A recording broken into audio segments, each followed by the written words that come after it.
चला, नवीन टॉपिकचं नाव रांगेतील स्थान.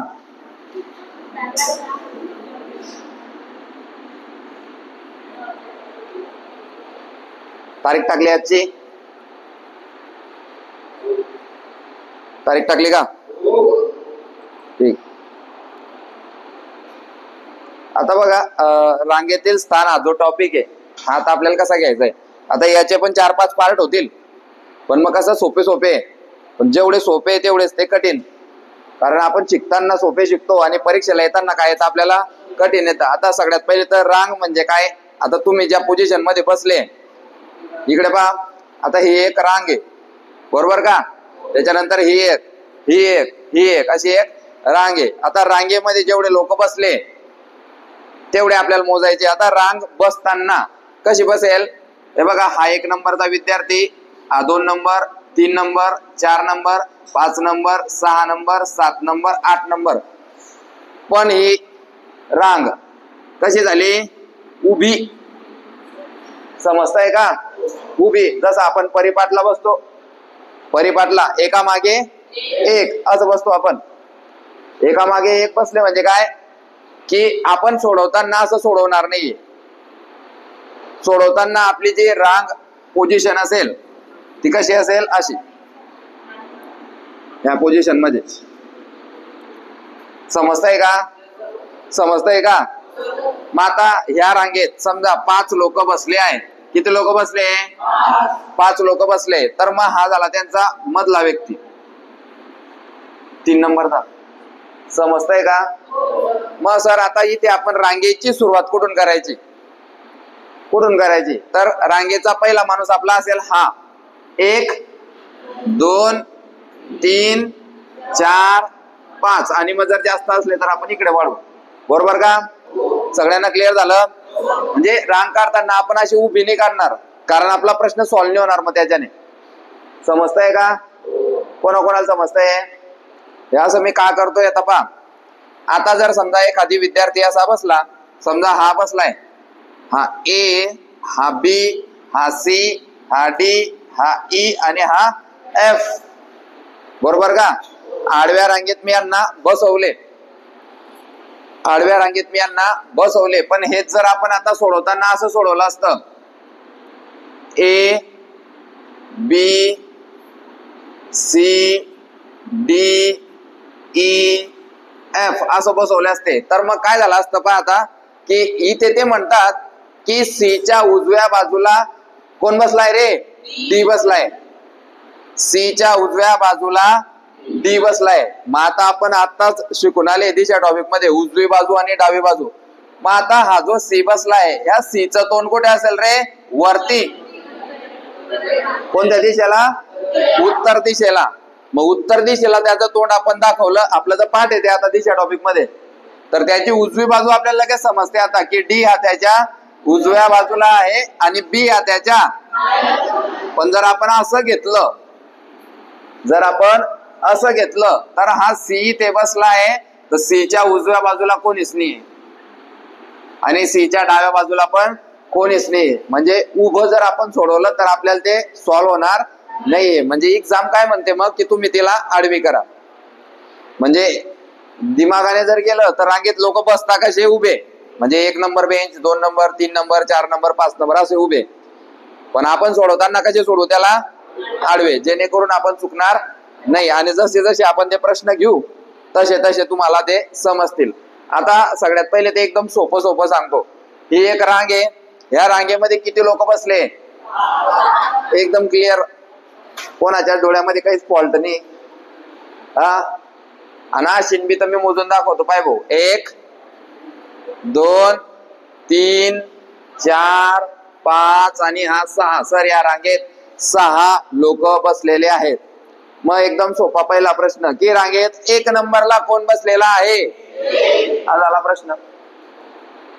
मग 1 नंबर म्हणजेच काय रे? आपली सुरुवात. 1 नंबर म्हणजेच काय रे? आपली. मग झाला प्रश्न तयार. रांगेच्या सुरुवातीला कोण बसला आहे? ए. रांगेच्या सुरुवातीला कोण बसलेलं आहे? तर रांगेच्या सुरुवातीला कोण बसला आहे? दुसरा प्रश्न, रांगेच्या शेवटी कोण बसलेला आहे? हा दुसरा प्रश्न, एक्झामला आलेले प्रश्न बर का, पण ते आता आपल्याला सोपे करायचे. सुरुवातीला आलेला कोण? ए. रांगेच्या शेवटी बसलेला कोण? रांगेच्या मध्यभागी कोण बसलेला आहे?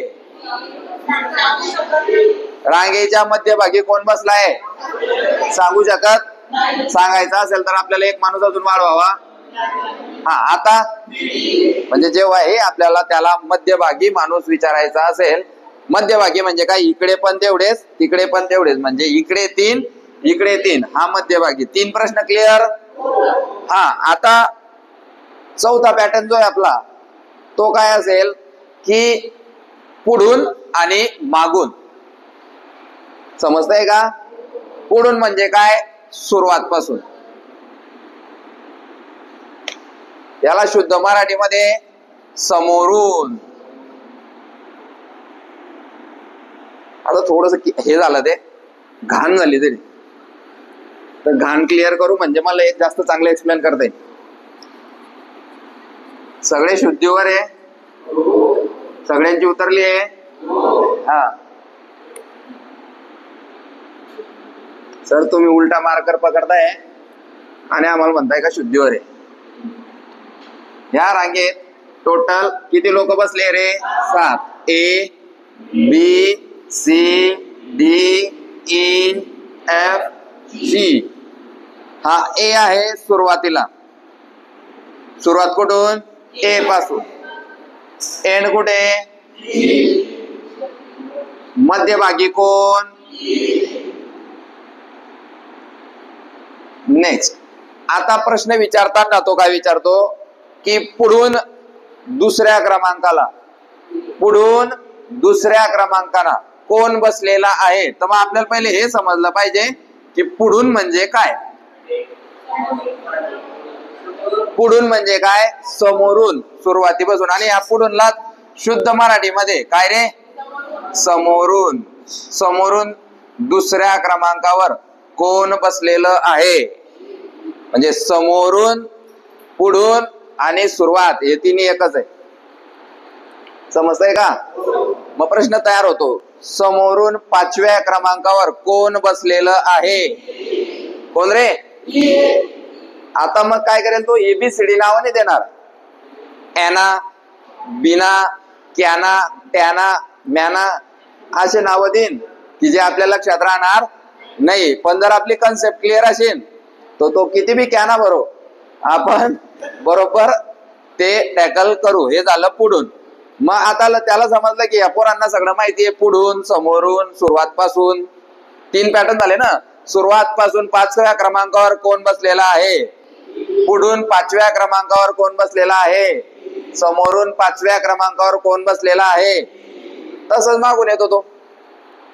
शेवटून 5व्या क्रमांकावर कोण बसलेला आहे? शेवटून 5व्या क्रमांकावर 1 2 3 4 5. शेवटून 5व्या क्रमांकावर कोण बसला आहे? आणि इथे जर याला आपण पुढून म्हणू तर याला म्हणू मागून. समजतंय का? समजतंय? आणि ही लाईन मी उलटी केली. समजा त्याला असं म्हणायचंय की एक शर्यत लागली आहे, 5 विद्यार्थी त्या शर्यतीमध्ये रनिंग करताय 100 मीटर. तर मग 1 नंबर येणार इथे कसं काय राहील? इथे राहील का? समजतंय का? शर्यत लागली, हा तो रोड आहे बरोबर का? जर शर्यतीची सुरुवात इथून झाली तर एंड कुठे होईल? इथं. ही लाईन आहे. मग 1 नंबर येणारा इथं, म्हणजे त्याची पोझिशन काय असेल रे? तिकडे. मग आपला पुढून कुठे चालू होईल? तिकडे. सुरुवातीतून होईल. कुठून होईल? इथून. पण जिंकणारा मग तो काय विचारीन? तो काय विचारीन? जो 1 नंबर आलेला आहे तो किती अंतरावर आलाय? मग ते अंतर आपल्याला इकडून पकडावं लागेल. आता ते मी तुम्हाला पॅटर्न मध्ये सांगेल, इथं जर सांगितलं तर कन्फ्युजन होईल. आता फक्त सध्या पुरता आपल्याला बघायचंय सुरुवात, मध्यभाग आणि शेवट. मग आता आपल्या आपल्या याच्यावर येऊ. किती लोक बसले? 7. मग तो प्रश्न काय विचारतो? जर रांगेची सुरुवात ए पासून होत असेल, ए हा सुरुवातीपासून पहिल्या क्रमांकावर असेल, ए हा सुरुवातीपासून पहिल्या क्रमांकावर असेल तर त्याचा मागून क्रमांक कितवा? कितवा रे? 7वा. म्हणजे एका माणसाला 2 नंबरिंग, एक पुढून आणि एक मागून. म्हणजे हा पुढून आला पहिला आणि मागून आला 7वा. या दोघांची जर आपण टोटल मारली तर होते 8. किती होते? पण 8 लोक आहे का तिथं? आपल्याला तर क्लिअर दिसत आहे 7च लोक आहे. मग हे 8 टोटल झाले का? तर ह्या व्यक्तीला आपण 2 वेळा मोजलं. या व्यक्तीला आपण काय केलं? मग एकच, तो माणूस एकच आहे ना. समजा हा गणू बसलाय, आता गणूच्या लाईन मध्ये 1 2 3 4 5 लोक बसले. गणू सुरुवातीला 1 नंबर, पण मागून येताना 5 नंबर, टोटल झाली 6. पण गणूला किती वेळा मोजला? तर मग आपण 1 कमी करू. हाच आपला पहिला प्रकार असणार आहे. टाका प्रकार पहिला, एकूण विद्यार्थी संख्या मोजणे. प्रकार पहिला, एकूण विद्यार्थी संख्या मोजणे.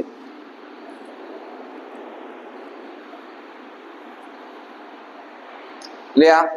प्रकार पहिला, एकूण विद्यार्थी संख्या मोजणे. घ्यायचा पहिला प्रश्न घ्या. सीता एका रांगेत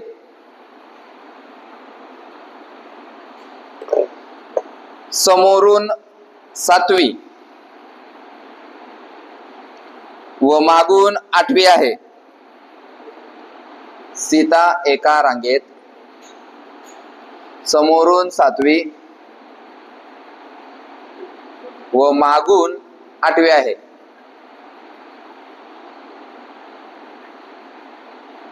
समोरून 7वी व मागून 8वी आहे. तर त्या रांगेत एकूण किती विद्यार्थी आहेत?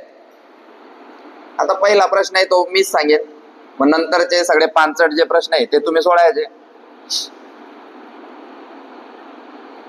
सगळ्यांनी टॉपिकचं नाव टाकलं, एकूण विद्यार्थी संख्या मोजणे. मग प्रश्न असा आहे, मागचं लक्ष द्या रे राजस्थानवाले. सीता एका रांगेत समोरून 7वी व मागून 8वी आहे. समोरून किती रे? 7वी व मागून किती रे? मग या दोघांची मारायची बेरीज. 7 आणि 8, 7 आणि 8 15 झाले. पण आपल्याला एक गोष्ट वाचल्यावरच समजली की सीताला 2 वेळा मोजलेलं आहे, एक पुढून आणि एक. तर आपण त्या 15 मधून तो 1 कमी करू आणि रांगेत एकूण विद्यार्थी किती? एकूण विद्यार्थी 14. या पद्धतीने लिहायचं सगळ्यांनी. एकूण विद्यार्थी 14. जोपर्यंत 5 प्रश्न होत नाही तोपर्यंत कोणीच आगोपणा करायचा नाही. मग आपण पटापट चालू पुढे. पुढून प्लस मागून वजा 1, पुढून प्लस मागून वजा 1. बेसिकचा पहिला टॉपिक आपला बेरीज वजाबाकी झालाय की नाही? म्हणजे लोक म्हणतात सर तुम्ही बेरीज एवढं सोपं कशाला शिकवलं? ते काय येत नाही का पोरांना? पोरांना येतं सगळं, पण मग इथं येत नाही. मग तर समजत नाही 7 आणि 8 किती होता. झालं? कोणाला समजलं पहिलं गणित? सर येतं लय सोपं आहे. समजलं नाही भाऊ? मग हातवरे करायचं भाऊ. हातवरे करणं म्हणजे काय? आपला कॉन्फिडन्स वाढतो. यस मला जमतंय. आणि एक्झामचा प्रश्न आहे, एक्झामला आलेला प्रश्न आहे. ठीक आहे. आता दुसऱ्यापासून तुम्ही स्वतः सोडवू शकता, तरी बी मी सांगणार आहेच. ठीक आहे. दुसरा प्रश्न, राम एका रांगेत पुढून 10वा, राम एका रांगेत पुढून 10वा व मागून 8वा आहे.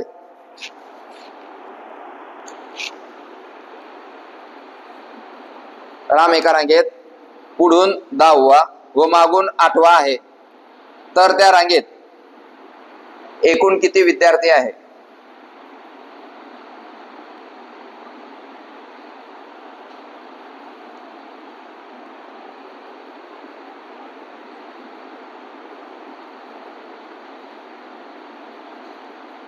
आता टॉपिक असा आहे की अपेक्षा सगळ्यांकडून आहे की उत्तर सगळ्यांचे आले पाहिजे.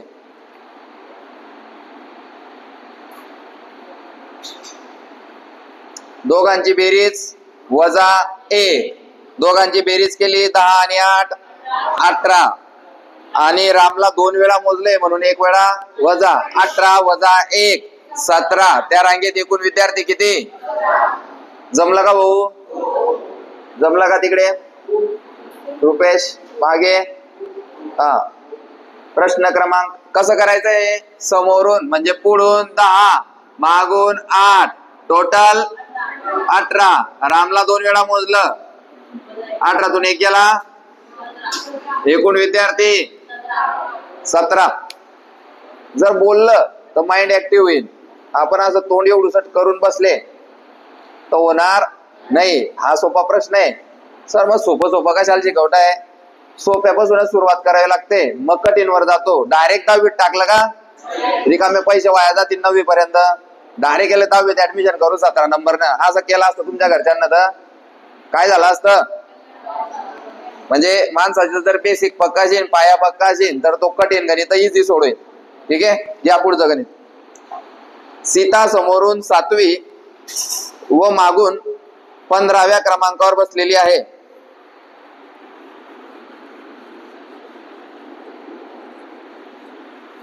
सीता समोरून 7वी व मागून 15व्या क्रमांकावर बसलेली आहे.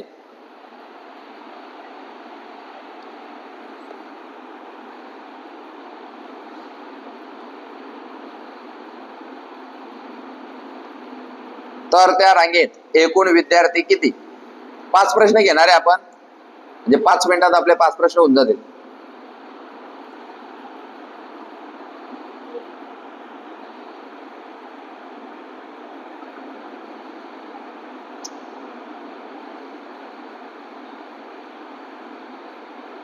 इकडे मागे 2 नंबर बेंच मागून तो काय करतोय?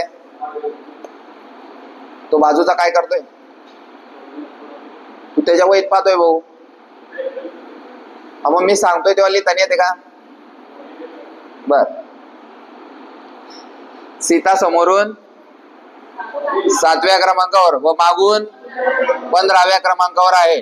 हा, 15 आणि 7 आणि 2 वेळा मोजले म्हणून 1 22 वजा 21 आलं का? 4 नंबर प्रश्न. जर कोणाला वाटलं की सर जमलं नाही, मला प्रश्न आला नाही, तर त्याने हातवरती करायचा. कारण आजपर्यंत मी माझ्या अंगात आलं नाहीये. अंगात आल्यावर मला कसं काय समजेल? अंगात आलं म्हणजे एखादी जर माझ्या अंगात आलं तर लगेच समजेल मला की याचा प्रश्न येत नाही बुवा, है ना. म्हणजे मी एवढा हुशार नाही. हुशार होण्यासाठी तुम्ही काय करायचं? हातवरती करायचा की सर हा प्रश्न मला सांगा, हा जमला नाहीये. किती आलं उत्तर आपलं? 4 नंबर. एका प्रकाराचे आपण फक्त 5 पाहणार आहे. 5 मध्ये तुम्ही हुशार होऊन जायचं. 4 नंबरचा प्रश्न. एका रांगेत रमेश मागून 8वा बसलेला आहे.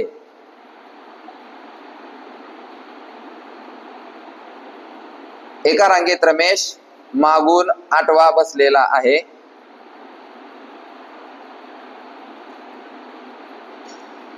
व त्याचा पुढून क्रमांक 8वा आहे.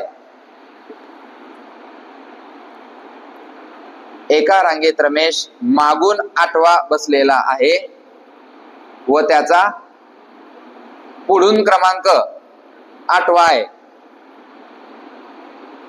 म्हणजे मागून पण 8वा आणि पुढून पण. सर असं कसं काय होईल? होणार नाही का भाऊ? होईल ना म्हणली. तर त्या रांगेत एकूण किती विद्यार्थी बसलेले आहेत? आणि मी ज्याला विचारेन त्याने उत्तर द्यायचं. तर त्या रांगेत एकूण किती विद्यार्थी बसलेले आहे? 16 वाले हातवरती करतील. उत्तरावाले उत्तर झालं सर.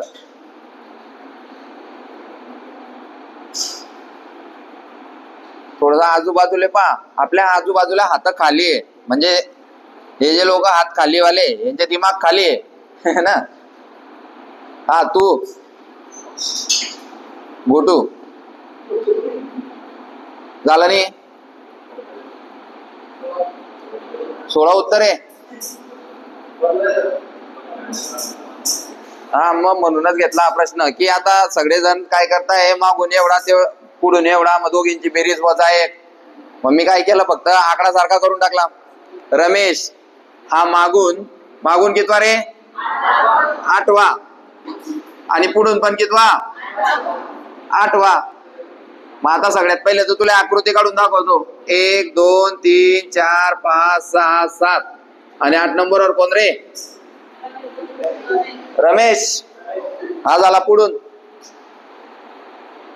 हा झाला पुढून. आता मागून पण तो 8वा आला पाहिजे. लक्ष दे भाऊ. 1 2 3 4 5 6 7 आणि 8वा परत रमेश. मग रमेश नावाचे 2 पोरं आहे का ते? हाच तो रमेश आहे जो पुढे बसलाय, तो मागून आला म्हणजे एकच आहे. मग आपली टेक्निक तीच, 8 आणि 8 वजा 15 आले पाहिजे. किती आले पाहिजे? नाही आले असतील तर मोज. पाय हे झाले 8 9 10 11 12 13 14 15. सर 8 आणि 8 तर 16 झाले पाहिजे होते. होता ना 16, पण रमेश 2 वेळा मोजलाय ना. काय शिकताय मग आपण, जर तो व्यक्ती 2 वेळा आला तर त्याला 1 वेळा कमी करणे, बरोबर आहे की नाही. तर या गणिताचं उत्तर असेल 15. 4 नंबरचं गणित 15 वेगळं होतं काही, हा गणितच चेंज करून टाकलं. म्हणजे दरवेळेस तो काय देत होता, समोरून एवढा, तर मी काय केलं, त्याला पहिले मागून देऊन टाकला की मागून तो एवढा आहे, आणि दोन्ही आकडे सेम देऊन टाकले. पहा बरं, पुढचा बी सेम तसाच देतो. एका रांगेत समीर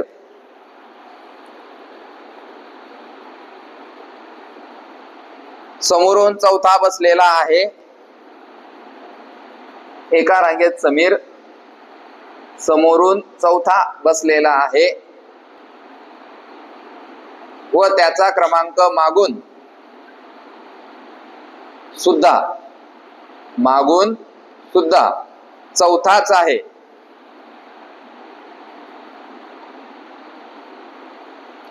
एका रांगेत समीर चौथ्या क्रमांकावर बसलेला आहे. पुढून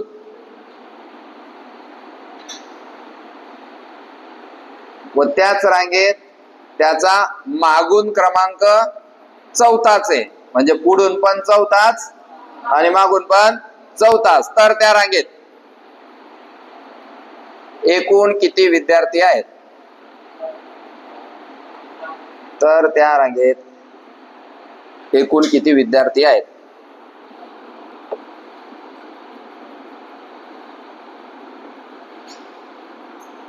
आकृती काढा सगळ्यांनी. 7 लोक आहे, काढा बरं. चला आकृती काढा बरं, दाखवा ते 7 लोक त्या लाईन मध्ये. 1 2 3 4 नंबरवर टाका नाव समीरचं. टाकलं का? चला मागून बी काढा बरं, म्हणजे आपला दिमाग ऍक्टिव्ह होतो. लाईन टाकली का? हा 1 2 3 चा आकडा, 4 चा आकडा, 4 च्या आकड्यावर नाव समीर. आता तिकडनं पण रिटर्न या. 1 2 3 परत एकदा समीर. समीर नाव समोरासमोर आलं का? हा म्हणजे नाव 2 पण माणूस, नाव 2 पण माणूस. Same technique. 4 आणि 4 8तून 1 गेला. या गणिताचं उत्तर असेल 7. आणि तुमच्या आकृतीमध्ये 7च लोक दिसत आहे का पहा. जर कोणाच्या आकृतीत 8 दिसत असतील, एक तर तो एकना असेल है ना, किंवा मग त्याला गणित समजत नाहीये. एकना मागतो शेव, देता जिलेबी.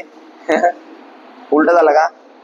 हा जिलेबीकडे पाहतो आणि शेव मागतो असा. म्हणजे दिसताय 7 आणि म्हणतोय 8 आहे की नाही. तर अशा पद्धतीचं आपल्या वर्गात फक्त मला आणि माधुरीला चष्मा आहे, त्याच्यामुळे सगळ्या लोकांचे डोळे चांगले. हा एक आहे रुपेश. त्यामुळे आमचे तिन्हींचे उत्तर चुकले तर चालतील, तुमचे चुकायला नको. हा चला अजून एक घ्या का? हा म्हणजे मन भरलंच नाही अजून. हा मन भरलंच नाही. चला एक तुमच्यासाठी, देशासाठी एक. रमेश एका रांगेत समोरून 75व्या क्रमांकावर आहे.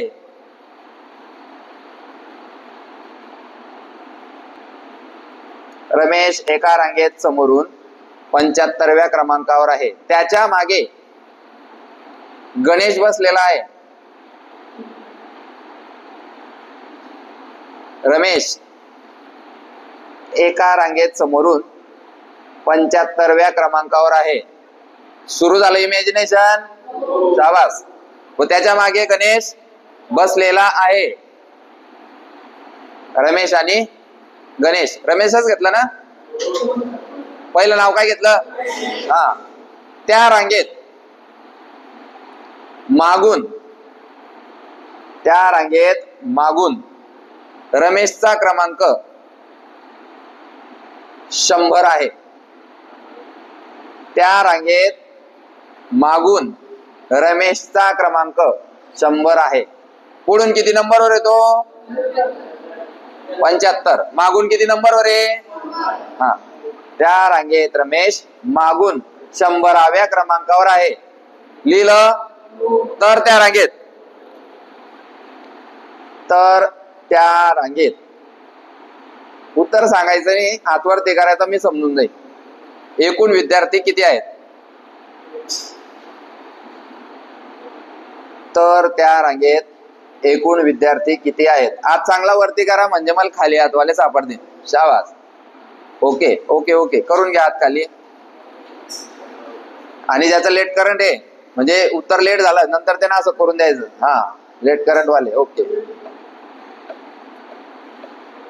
हा, 100. आता त्याने आपल्याला काय फसवलं की रमेशच्या मागे गणेश बसला. आम्हाला काय घेणं नाही, कोणी बी बसो. आता ते लोकच बसले. ते तो जर 75 बसलाय समोरून, तो किती नंबरवर बसलाय? म्हणजे त्याच्या पुढे, सॉरी, तो जर 75 बसलाय तर त्याच्या पुढे जे बसले ते लोकच आहे ना. 74 बसलेले ते लोकच आहे ना. आणि 76 नंबरवर एवढं आहे फक्त गणेश बसलाय. त्याच्या मागे, मागे समजलं पाहिजे. रमेशच्या मागे कोण बसलाय? गणेश बसलाय. मग गणेश किती नंबरवर? पण आम्हाला विचारलंच नाही की गणेश किती नंबरवर बसलाय. मग आपण गणेशचं उत्तर देणार नाही. आपल्याला काय सांगितलं जाणे की रमेश नावाचा विद्यार्थी एका रांगेत समोरून 75वर बसलाय.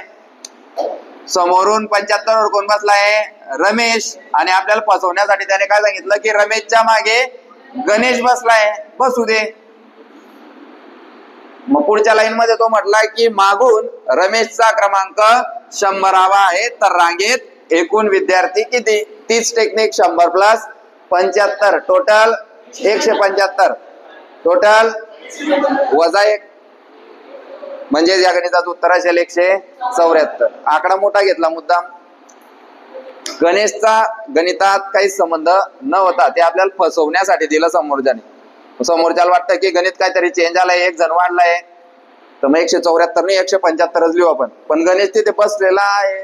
गणेश सोबत भरपूर लोक बसले तिथे, पण ते आपल्याला त्यांचे नाव माहिती नाही. पहा इकडे 74 बसले, 74 लोक बसले ना, बिना नावाचे का ते? फक्त गणितात आपल्याला दिलं नाही. आणि इकडे, इकडे 99 बसले. हा 100 आहे ना, त्या 99 मधून हा एक आहे. समजलं का? मग मी गणितात मुद्दाम टाकून दिलं असतं 98व्या क्रमांकावर सीता बसलेली आहे, पण काही संबंध नाही. बरोबर आहे की नाही? कारण आपल्याला काय विचारलंय? एकूण विद्यार्थी किती. आपला फोकस फक्त कशावर? प्रश्नाच्या शेवटच्या लाईनवर, की तुला काय पाहिजे. बरोबर आहे की नाही? बरोबर आहे की नाही? एखाद्या लग्नात आपण गेले, हे गुलाबजाम आहे आणि इकडे जिलेबी आहे. आपण गुलाबजाम समोर उभा आहे, असे उभे आपण. समोरच्याने आपल्याला जिलेबी टाकली तर आपण काय सांगू? ओ भाऊ, अरे मी उभा कुठे आहे? गुलाबजाम म्हण पैसे, तू टाकतोय जिलेबी. कानपट्या फोडू का? मग तसं विचारतो काय? एकूण विद्यार्थी किती. तू सांगतोय गणेश 76 वर आहे, आम्हाला काय घेणं नाही. जिलेबी नको, जे विचारलंय तेच. ठीक आहे? समजला का? अभी बंद करते, दूसरा प्रकार चालू करेंगे.